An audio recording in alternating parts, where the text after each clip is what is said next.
evil alliance. Darth Maul and Savage Opress escape Obi-Wan Kenobi's assault once again.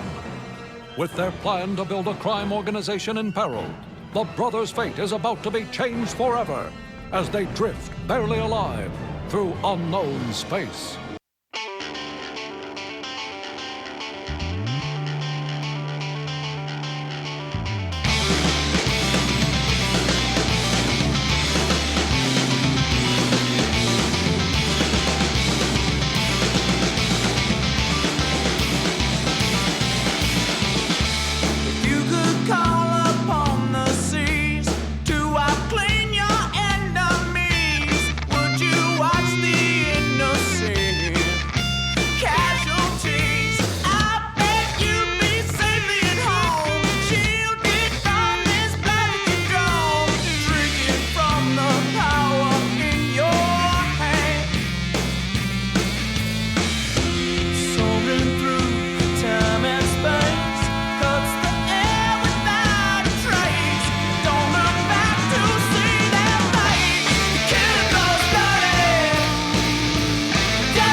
Once again, Bucketheads, Mayvar Tigar. Welcome to the 205th scintillatingly Sith-approved episode of Mandovision. Nargai Tom, and thank you so much for checking out this small independent Star Wars podcast once again. We're so glad you're here. The best way to find us is, of course, on social media, at Mando_Vision on Twitter and Instagram. You can email the show, mandovisiontom@gmail.com. Make sure you're liking, subscribing, following, and sharing the show with all the Mandalorians in your covert. Well, I'm assuming that dedicated listeners, members of Buckethead Nation, that by my tone of voice, my lower timbre, it is, of course, Mandovision After Dark. I'm recording under the cover of Nightfall, which is somewhat appropriate considering the nature of the episode of Star Wars: The Clone Wars, which we are about to discuss here. Because this one is dark and full of shadows and mystery and imminent danger for our heroes. But even more importantly, this is one of the rare episodes of the series where we focus entirely on our bad guys and setting the table for what's to come in this fifth season of Star Wars: The Clone Wars, for what I think is arguably the strongest finish of episodes in the series, and that's saying a lot because we've covered some really great episodes leading up to season finales in the course of our rewatch here on Star Wars: The Clone Wars, and I mean I don't know what else to say. Like we get 3 amazing episodes coming up dealing with Mandalore, Death Watch, Maul, Savage, the formation of the Shadow Collective. Really big things. Really establishing Bo-Katan as a emerging character in the Star Wars lore and mythology. These episodes that we're dealing with here in the next couple of weeks are huge. And then to close out the season is possibly the biggest Ahsoka arc we can possibly conceive of at this period in her life. Major ramifications come out of these final episodes of season 5 here, and it's a big deal. I mean, these are big deal episodes, and so they merit a lot of serious conversation. But again, we're under the cover of Nightfall, and it is Mandovision After Dark, but not in the sexy way. In the like, we have to be in the shadows to stay protected from the villainy that is afoot. So welcome back to our Star Wars: The Clone Wars Rewatch series. It's been a little while. I'm a tad rusty at this because as I was putting together my notes for this episode, I sort of had to pause and like think back, like how do I do the rewatch shows? Again, it's not super different structurally, but there's little touches, little flourishes here and there that make the Star Wars rewatch is a little bit different than when we're watching new episodes of Mando or Andor or any of those things. So I kind of had to check myself a little bit and be like, get myself a little bit more prepared, especially as we dive back into these. Like I said, paramount importance. These episodes are, and again, we just spent season 3 of The Mandalorian spending a lot of time with Bo-Katan and the Mandalorians. And these episodes, these next 3 we have lined up, pretty important to a lot of the things that we deal with in the Mandalorian, right? A lot of the state of Mandalore kind of comes from what happens in these next few weeks of Star Wars: The Clone Wars Rewatches. So really big stuff, really important stuff, and I can't wait to get into it with you guys. A lot of fun stuff coming up. So I think it's time just to kind of dive into things. Let's get it together. Let's get it going. We are here for, of course, Star Wars: The Clone Wars, Season 5, Episode 14, Eminence. The original air date, January 19th, 2013. And just briefly, this is one thing, I don't normally get into like looking at definitions of words to use in the podcast. I think this one in particular is of importance. All right, eminence, fame or recognized superiority, and I think that fits the bill for Maul in this arc in particular. It's just pretty spot on. That's what I'm going to leave it at. This episode is written by Chris Collins, directed by Kyle Dunleavy. We have a great cast of voice actors just being the baddest of the bad guys in this one. Sam Witwer is Maul. Jon Favreau is Pre Vizsla. Kevin Michael Richardson is Jabba the Hutt, Gorga the Hutt, and various other sundry characters. Corey Burton is Aruba the Hutt and one of the Death Watch guards. Katie Sackhoff is Bo-Katan, as per usual. Note at this point in the series, Bo-Katan may have a name, but she is not Bo-Katan Kryze just yet. Clancy Brown is Savage Opress. Matt Lanter is Lom Pike in this episode. Claire Grant is Latz Razzie. Dave Filoni is Embo. Anna Graves is Suji. And of course, Tom Kane is our narrator. So reading that cast list, you know right away that we have some returning characters, some sort of fan favorites that have emerged over the course of the previous seasons and episodes of the show. And we're going to talk about a lot of these things because this episode also introduces, it recanonizes one criminal syndicate. It is the first appearance of another criminal syndicate.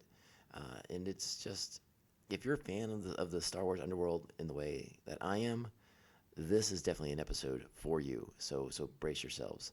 Our plot this week: Darth Maul and Savage Opress join forces with the Death Watch, and together they recruit the Black Sun and Hutt crime lords to form the Shadow Collective.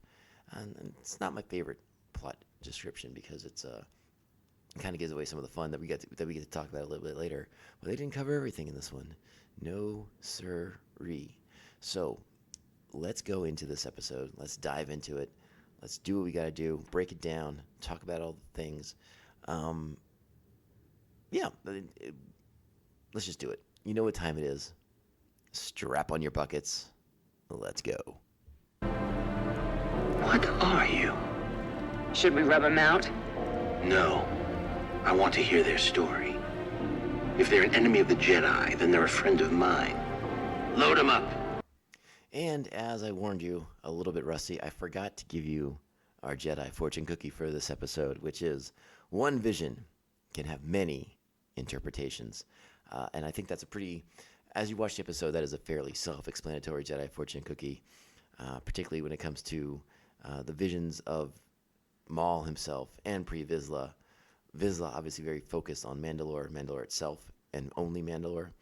Darth Maul with a much grander vision, with a much wider scope than Vizsla, and Maul is more than happy to point that out to Vizsla at a specific point in this episode, which I find just utterly delightful. But yes, this episode, I mean, this connects back to the very first episode of Season 5, back to Revival, where Maul and Savage Opress escape from Obi-Wan Kenobi. And it's been a hot minute since that opening episode. What's Maul been doing? What's been going on here? Well, this is the episode that starts to fill in a lot of those blanks of what's been going on with Maul and Savage since episode 1 in this season.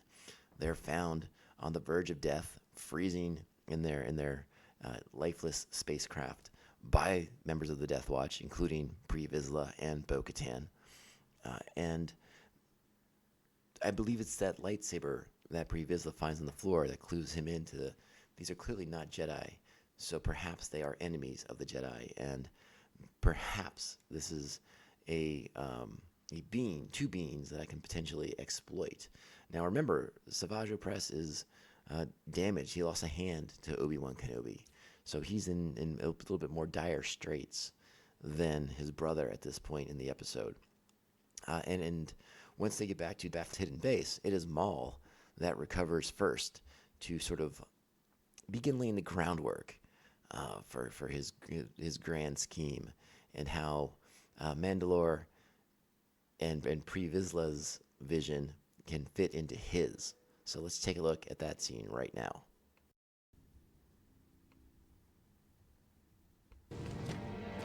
You're not Jedi. So what are you?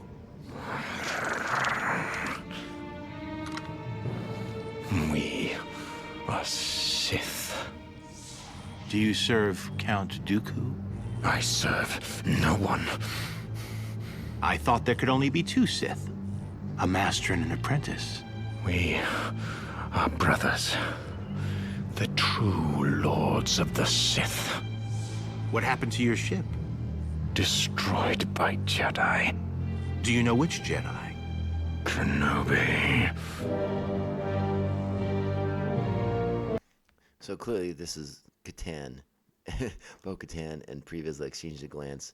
They have found the perfect people to bring into their fray against the Jedi. It's a great sequence of plotting, but the Mandalorians clearly not knowing what they've gotten themselves into at this point. Still thinking that Vizsla, of course, thinking that he still controls the situation. Let's listen to the rest of the conversation. It's pretty enjoyable, and Sam Witwer just, as always, just putting everything he's got into his interpretation of Maul's voice, and it's just wonderful. And what do you seek now, Sith? Fortune and power. Repair this one's legs, and do what you can for the other. Yes, sir. So that's Maul getting a bit of an upgrade, and Savage is going to be getting a new hand on this one. Now there's another sequence here where Maul goes into Vizsla's, well, I will just call it a fancy tent, to sort of more pitch his grand vision for what he wants to achieve in the galaxy, and just how Mandalore can fit into it. So I'm going to pull up a little bit of that conversation too, because again, it's quite juicy stuff. This early half of the episode really sets the stage for a lot of power play dynamics between the two characters, and it becomes fairly obvious, I think, even to Vizsla, that he's no match for Maul, and he's bitten off way more than he can chew. And you have to wonder, at what point in the episode does Vizsla wonder if it would have just been easier if, like Bo-Katan suggested, if they just rubbed him out when they found him, near death on that spaceship? Because, again, by the end of this episode, Vizsla's feeling like things are getting a tad out of hand here. Now, he still thinks he can handle it. Let's never discount the massive ego of Pre Vizsla and the supreme overconfidence of Pre Vizsla. But there's got to be something tugging in the back of his brain that this was he's gonna try and take what he needs out of this situation. But I think he knows. I think he knows it's probably not going to work out the best for him. Maybe not for Mandalore either. But yeah, let me cue up that conversation, because there's some good stuff in here. Now, the first snippet from this conversation that I'm going to cue up is Pre Vizsla sort of explaining who they are to Maul, and that will allow Maul to kind of begin to formulate his plan and the role that Death Watch can play in this. I want to include this section in here because, again, as a show that's this podcast sort of sprung out from the Mandalorian television series, right? Like, I was inspired by that show to kind of get my stuff together and start talking about what I love so much, which is Star Wars. So I think it's really important to hear Vizsla's side of what Death Watch actually is. So I know we talked about it way back when they were first introduced back in Season 2, but let's just put a little refresher out here for everybody, okay? So Vizsla's going to lay it on Front Street just what the Death Watch really is all about. Your mark. The sign of Clan Vizsla. I am Pre-Vizsla. We are the Death Watch, descendants of the true warrior faith all Mandalorians once knew. Now my people are living in exile because we will not abandon our heritage.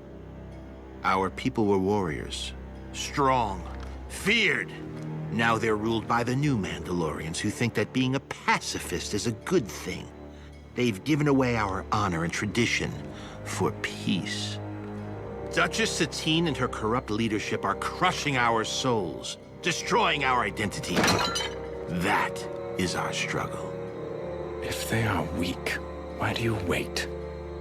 The Duchess has powerful allies, including your Jedi friend Kenobi. He is also responsible for our exile. Perhaps fortune brought us together. It is the will of the Force. We can help you reclaim Mandalore. And punish Kenobi for his trespasses. We allied ourselves with Sith before. Count Dooku, he betrayed us. Sith are no better than Jedi. They claim to be powerful, but we put these two back together after the Jedi gutted them. Doubt will only lead to failure. Hold!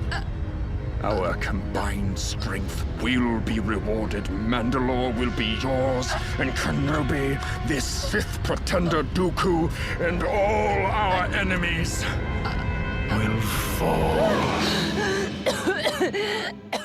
Check on your brother. We'll put it to a vote. And in case it wasn't clear, that was Bo-Katan Kryze that was being force choked by Maul at that point to sort of emphasize his point. And I think it's an impressive display. I think, again, at this point, I think Pre-Vizsla thinks he's got fortune on his side.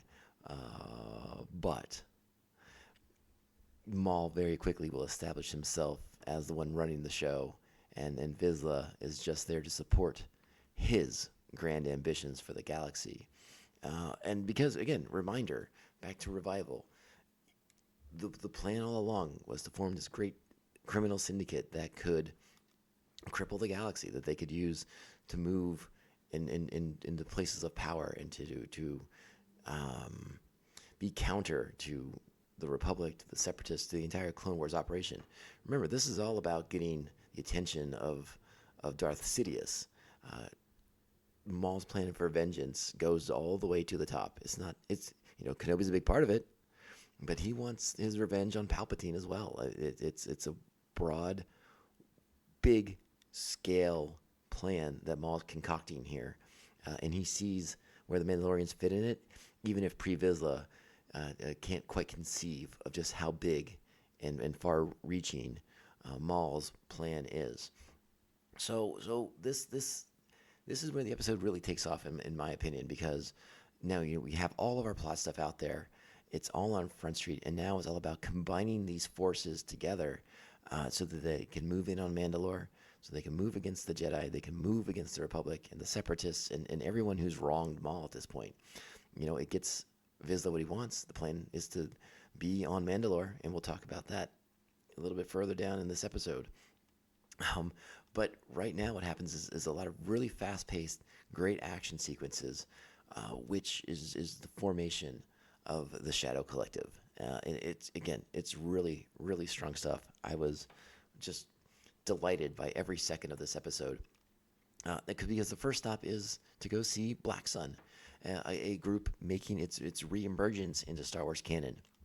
Originally introduced back in 1998 in the Shadows of the Empire, multimedia project that Lucasfilm conceived of, that was to be set between Empire Strikes Back and Return of the Jedi. It was the first time that bounty hunters fought for the carbonite frozen body of Han Solo, and they introduced the Black Sun criminal organization. They introduced Prince Shizor as the leader of Black Sun, and this obviously we're set in the Clone Wars era, but we're seeing a Black Sun organization that's still run by the same Falleen species, like Prince Shizor is. And, we're just seeing an earlier version of it, and they get their their leadership is relieved of their heads by Savage Opress and a sweet double-bladed lightsaber maneuver. So the survivor of that encounter allies with Maul and the Death Watch. So now they have their first domino in place.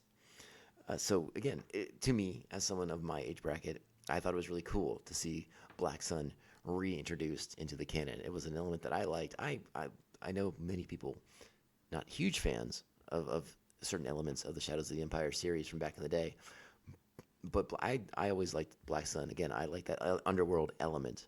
I like there being like rivals for the Hutts and things like that. So bringing Black Sun back, I thought was really cool, and making them part of the Shadow Collective, I thought was even cooler. Now, what's next is the debut of the Pikes. This episode is the first time we see the Pikes. Now, you may know that the Pikes initially, they were sort of planted in Star Wars: The Clone Wars as sort of like seeds, right? Because at the time that the Clone Wars TV series was going on and happening and being planned out, there was also plans for the first live-action Star Wars television series, Star Wars Underworld. They were thinking long range. They were thinking ahead of themselves. There were plans for characters to be introduced in the Clone Wars, and we did see some of them. And there were plans for criminal organizations like the Pikes to debut in the Clone Wars, so that when they did this Underworld show, they were already sort of established in the mythology, established in the lore. But unfortunately, Star Wars Underworld didn't happen, didn't come to be. The budgetary concerns, they were like, this show's going to cost too much money. And this was, we're talking like, the late 2000s, early 2010s, and the technology wasn't quite there. As usual, George Lucas was sort of ahead of the curve on technology. So the show was sort of written off and shelved as just being kind of unfilmable, right? Like the budget was just too much at the time.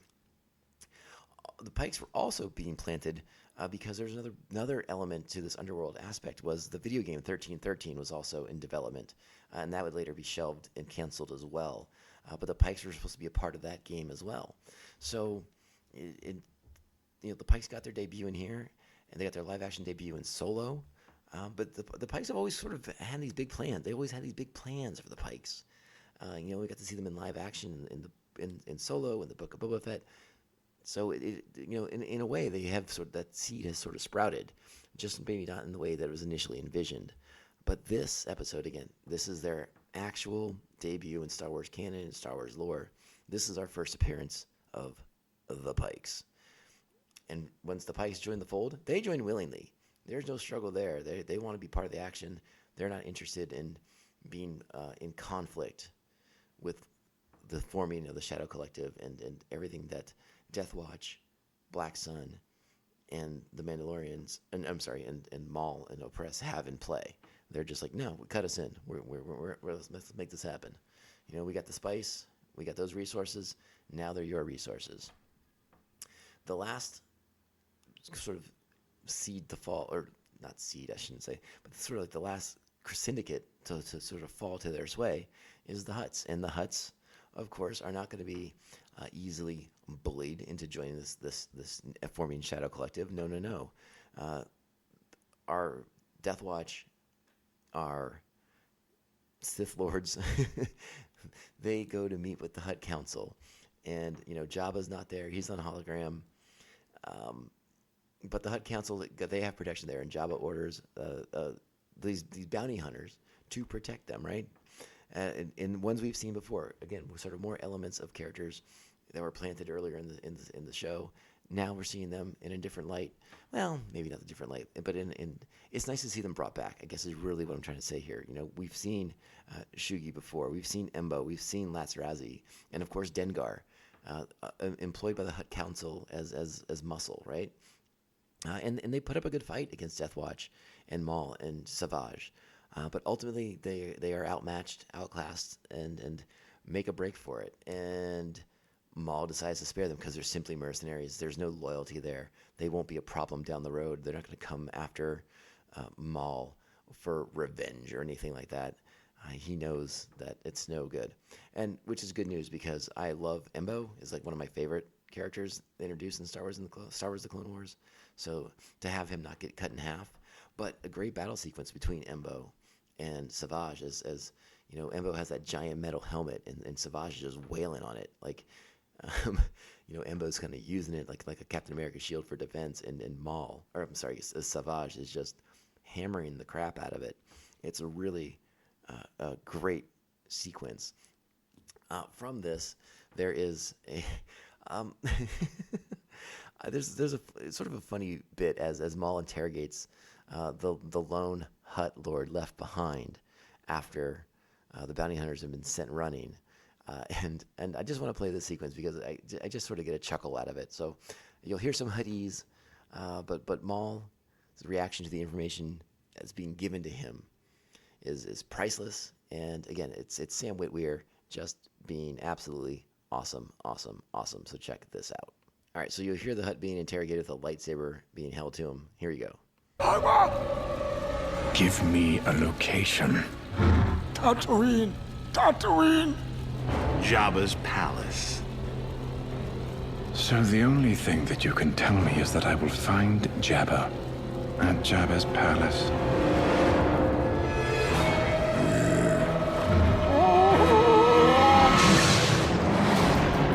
I just love the way he delivers that line. It's so good. All right, we're going to go back a little bit because I want to kind of underline some of the growing tensions between Maul and Pre Vizsla. So I'm going to cue that up for you guys, and we'll talk about that a little bit more. All right, so this sequence takes us back to right after Black Sun agrees to join this new Shadow Collective, and you know, Pre Vizsla thinks that now they have the army they need. Now they can take Mandalore. Now's the time to get his revenge on Duchess Satine. And again, Maul has much bigger plans, and he has no problem putting Vizsla into place. Check it out. We have our army now. I have a plan to undermine Satine. The army is weak. We are not ready for the Duchess. With my plan, we won't need a bigger force. There is only one plan, one vision. And it belongs to Death Watch. Your vision lacks clarity. Without us, you have no army and no reason to replace the Duchess. The depth of this opportunity eludes you. You shall watch and learn.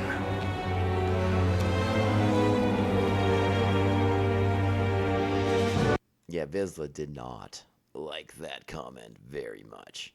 It's from here that we get our introduction of the Pikes. And again, I think there's... I'm going to cue up the next interaction between Vizsla and Maul because, again, Vizsla is sort of taking this opportunity to learn, but he's also not liking being a subordinate to Maul. And it's going to put them into conflict. You know that it is. All right, now this exchange between Vizsla and Maul comes after the forces have gone to Tatooine. They've gone to Jabba's palace. They've handled his forces fairly easily. And Maul delivers the ultimatum, join us or suffer. And Jabba, not a fan of suffering. So, yeah, they decided to join pretty easily. I'm sure it was Jabba's plan all along. You know that Jabba the Hutt. He's a rascal. He's a real rascally fella. So now the stage is set, and let's hear Vizsla and Maul talk yet again.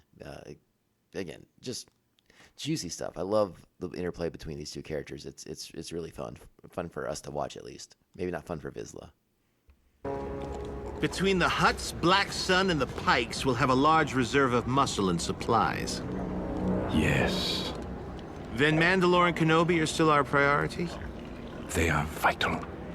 I'm curious to hear the rest of your plan. The vision has expanded. You will still rule Mandalore, and under your protection, I will command a new galactic underworld. Okay, so what you don't see there, because this is a podcast, you can't see Vizsla making a fist in anger at this sort of being put into a subordinate position. Sure, he's going to have Mandalore, but he's still in service to Maul, and he's not really digging that idea too much. Mandalore influences a league of 2,000 neutral systems. It gives you a great deal of options for your enterprise. You have learned from your previous oversights. With their combined forces, the Republic and the Separatists will be irrelevant. Then are we ready? Mobilize the army. Send an advanced guard to the capital. I want a list of targets vital to Mandalore security. Choose wisely. There will be no second chances.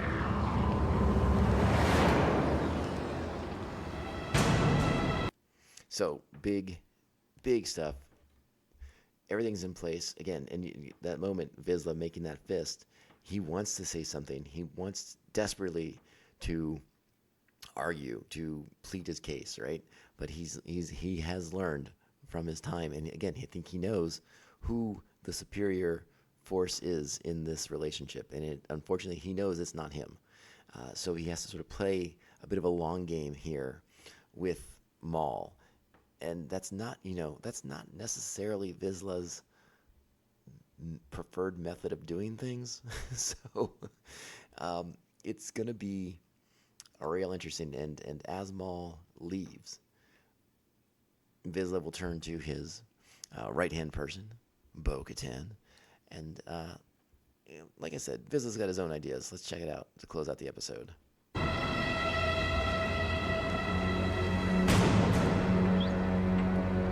Stay focused. Mandalore will soon be ours, and Maul and his brother will be dead alongside the Duchess.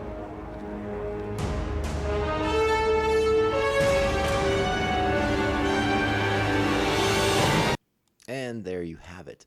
Again, Vizsla, he's got some ideas. Apparently he thinks he can dispose of Maul and Savage pretty easily, but I think we all know not quite going to be as easy as all that. But again, we're setting the stage for two more really, really strong episodes in this arc here, and it's just going to be awesome. It's going to be insanely exciting to talk about these episodes once again, to rewatch these episodes once again. Just an absolute powerfully entertaining episode of Star Wars: The Clone Wars right here, and especially if you enjoy the bad guys. If you're here for the bad guys, then you're here for this episode of Star Wars: The Clone Wars, because it delivers the baddies in the biggest, baddest way possible. Forming alliances, plotting behind each other's backs, all kinds of juiciness. And, ooh, I love it. This episode is 9 buckets. It's out of the park awesome. And it was so good I watched it 2 times in a row. That's how much I enjoyed it. It was awesome. And I can't wait to do the same thing with the next episode in the arc. So stay tuned. We'll be back for that next week. And that's all I'm going to say about it, because it's just we're kicking off some really powerful episodes, and I can't wait to talk to you guys about all of them and kind of have us all relive the experience with it. Thinking about this episode in particular, I remember thinking back on it when it debuted, when it aired back in 2013, that it was the moment that sort of clicked for me, bringing Maul back. For a little while, I sort of chafed at Maul's return. I sort of thought it was like a gimmick. I wasn't sure like what direction they were going to take it in. Now, there had been good episodes up to that point, but I wasn't quite sure where they were going to try and take his story. This is when I became like a believer in the Maul storyline and wanting to see where it went and seeing how they were going to play this out. And they kind of pull the taffy on the storyline for quite some time. It does take some time to kind of see how it all ends, because obviously the fate of the Clone Wars changes drastically in the next season. But we'll talk about that more down the road. I sort of toyed with the idea of also talking about Maul and the Shadow Collective and how it pertains to Crimson Dawn and his appearance at the end of Solo. But that is a conversation that is worthy of its own podcast episode, because there's just a lot of material there to kind of sort through and to put into like sort of like a chronological linear order that would make some sense.